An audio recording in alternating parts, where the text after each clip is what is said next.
ولكل وجهة هو موليها فاستبقوا الخيرات أينما تكونوا يأت بكم الله جميعا إن الله على كل شيء قدير. Assalamualaikum warahmatullahi wabarakatuh dan salam sejahtera. Syukur alhamdulillah kita diberi peluang oleh Allah Subhanahu Wa Taala untuk bersua berseram kembali dalam kisah seram malam jin. Kisah minggu ini berkaitan dengan panggung wayang. Sekarang ni tengah menutup dengan cerita Guardian of the Galaxy, Fast and Furious, The Little Mermaid, Anwar The Untold Story, dan kesemua movies ini ditayangkan di pawagam-pawagam yang tidak asing lagi bagi kita seperti TGV, GSC, MBO dan di antara sinema yang saya sebutkan tadi. Adakah saudara dan saudari pernah dengar nama pawagam seperti KT, Capitol, Odeon dan seiring dengannya? Pernah dengar ataupun tidak pernah dengar? Bagi mereka yang mencecah umur 40 tahun ke atas, mesti masih ingat lagi nama-nama panggung wayang pada era zaman-zaman dulu, zaman kita budak-budak dulu. Ingat lagi kan? Kisah seram kali ini melibatkan dua sinema, iaitu kisah seram pawagam zaman dulu dan kisah seram sinema zaman sekarang.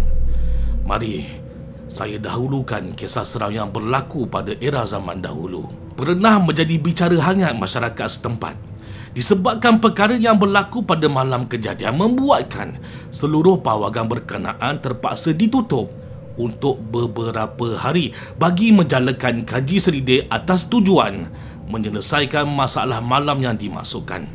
Gangguan malang pawagam ini terjadi di salah satu daerah di dalam negeri Perak, dan saya mohon maaf banyak-banyak atas sebab faktor yang tertentu saya tak boleh nak dedahkan di daerah mana yang berlakunya gangguan di pawagam berkenaan. Izinkan saya bongkar apa yang berlaku pada malam tersebut.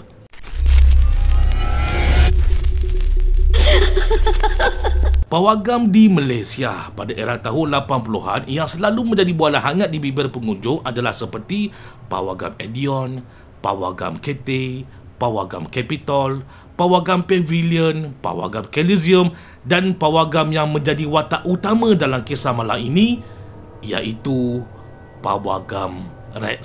Kejadian ini berlaku pada era tahun 80-an. Malam masih muda lagi, ada satu pasangan kekasih ni hadir untuk menonton di pawagam Rex. Tiket yang perlu dibayar oleh pasangan kekasih ini dalam lingkungan RM4 untuk satu tiket, bergantung kepada kelas kerusi yang dipilihnya. Kalau kelas kerusi nombor 2 ataupun kelas kerusi nombor 3, mestilah lagi murah, dalam RM2-3 macam tu. Yang menariknya, pasangan kekasih ini bukanlah beragama Islam, tetapi dikabarkan oleh masyarakat setempat pawagam ini, katanya pasangan kekasih ini beragama Hindu. Oleh sebab demikian, benarkanlah saya untuk meletakkan nama samaran pada pasangan kekasih ini, iaitu Padiapa untuk si Pakwa, manakala makwanya pula saya letak bagi nama samaran sebagai Chandramukhi. Padiapa dan Chandramukhi. Ingat, ini hanya penggunaan nama samaran sahaja, tidak kena mengena dengan mana-mana watak dalam dunia sebenar. Faham ya? Jangan pula nanti marah saya. Tempat duduk masa ni tak sama macam zaman sekarang. Dulu, sebagai contoh, Cinema Rex tempat duduknya bukan dibaluti dengan kain benang yang comfortable, tapi kesemuanya disaluti dengan sarung getah. Kalau tempat duduk di bahagian punggungnya pula dah macam kerusi lipat, bukan permanen tapi boleh auto lipat kalau tidak digunakan. Bagi saya lah, kerusi yang macam ni memang praktikal, sebabnya dulu para pengunjung tidak dihidangkan dengan popcorn. Akan tetapi boleh dikatakan kesemua pengunjung yang hadir akan memakan kuaci sebagai santapan sepanjang tempoh movie ditayangkan. Jadi baki-baki kulit kuaci yang berada di tempat duduk ni akan jatuh ke lantai bila mana kerusi terlipat sendirinya. Maka memudahkanlah kalau staf panggung wayang ni nak sapukan, nak bersihkan nanti sampah-sampah yang berada di atas lantai, termasuklah kulit-kulit kuaci ni. Berbalik semula kepada pasangan kekasih Padiapa dan juga Chandramukhi ni. Selepas selesai memilih tempat duduk di dalam panggung, Masa tayangan baru saja dimulakan, Chandramukhi terpandang kepada salah satu seat yang berada di bahagian depan sekali. Betul-betul di depan skrin. Dekat seat tu ada orang tengah duduk. Sebagai contoh, ini adalah contoh gambar kedudukan kerusi yang dimaksudkan.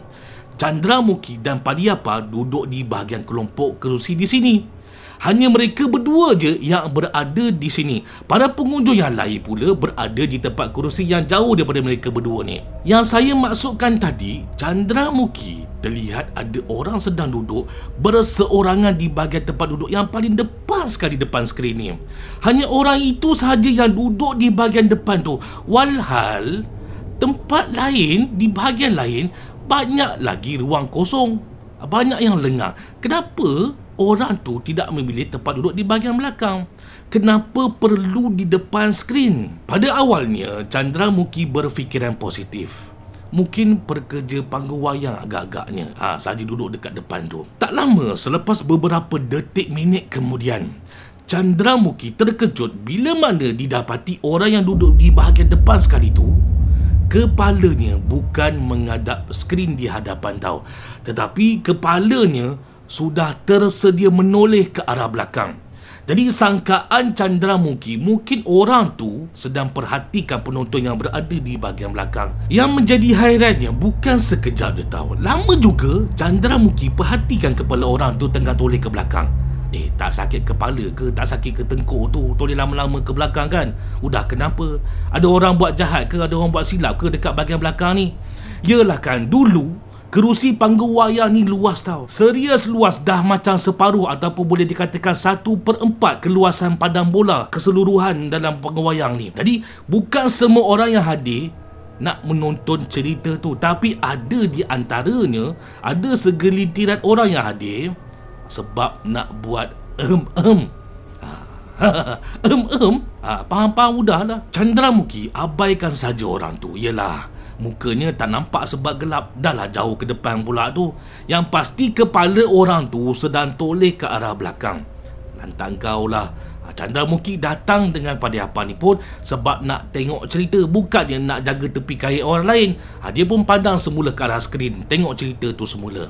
Cumanya hati seorang perempuan ni, kalau dah mula ambil tahu perihal sekeliling, jadi dia mesti tak tenteram. Mesti nak tengok, nak ambil tahu juga. Nak tak nak, Chandramukhi ni pun tengok semula ke arah kedudukan orang tu. Udah hilang, mana perginya? Anak mata Chandramukhi ni carilah orang tu. Cari punya cari, tak jumpa-jumpa. Pergi mana pula orang tu tadi? Dah hilang dah. Agak-agaknya lah dah beredar lah kot. Ini sangkaan Chandramukhi. Baru saja nak ambil nafas lega. Entah macam mana Chandramukhi ni terpandang ada satu susuk tubuh badan manusia yang berada di salah satu tempat duduk berhadapan dengan dia.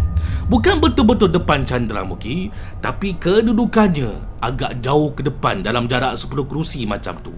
Bila Chandramukhi amati betul-betul dengan kepala susuk tubuh badan tu, ini rasanya orang yang dia nampak tadi tu. Bila masa pula dia boleh berpindah tempat duduk kat sini? Ini pelik ni. Tadi bukan di sana ke? Bila masa pula dia duduk depan ni? Takkanlah aku ni tak perasan dia pindah kat sini. Yang paling menakutkan Chandramukhi, kepala orang tu sedang melihat ke arah dia. Muka orang tu tak nampak lagi tahu sebab gelap.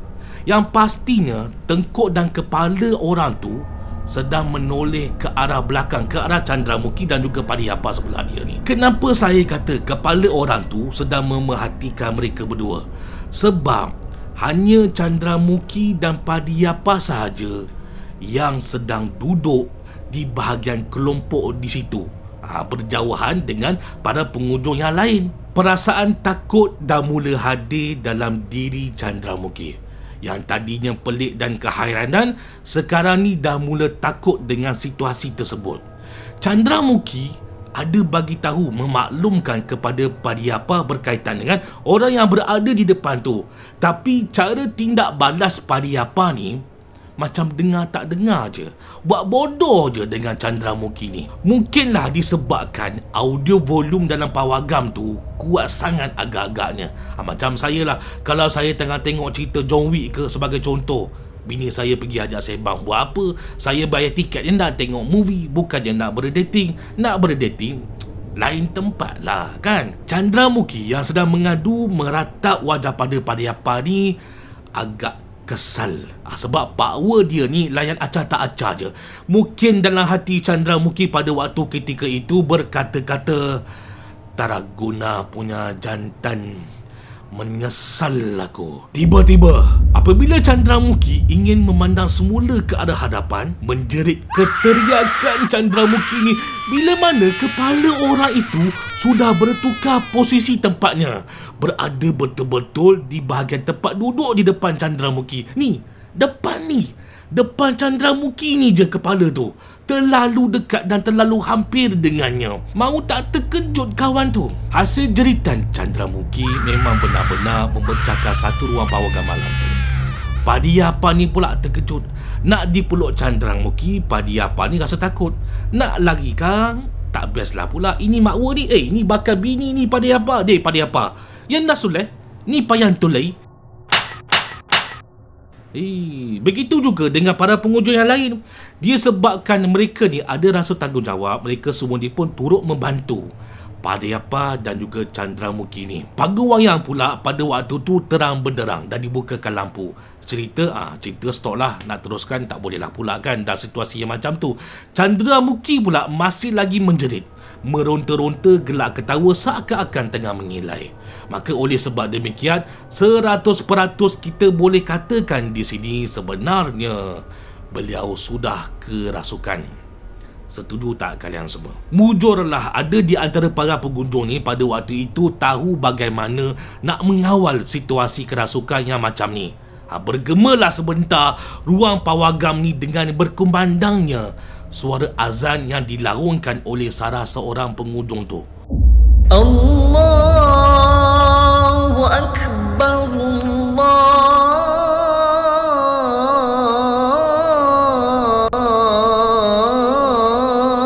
Akbar. Tak lama kemudian, dengan izin Allah Subhanahu Wa Taala, Chandramukhi pun pulih daripada histeria kerasukan.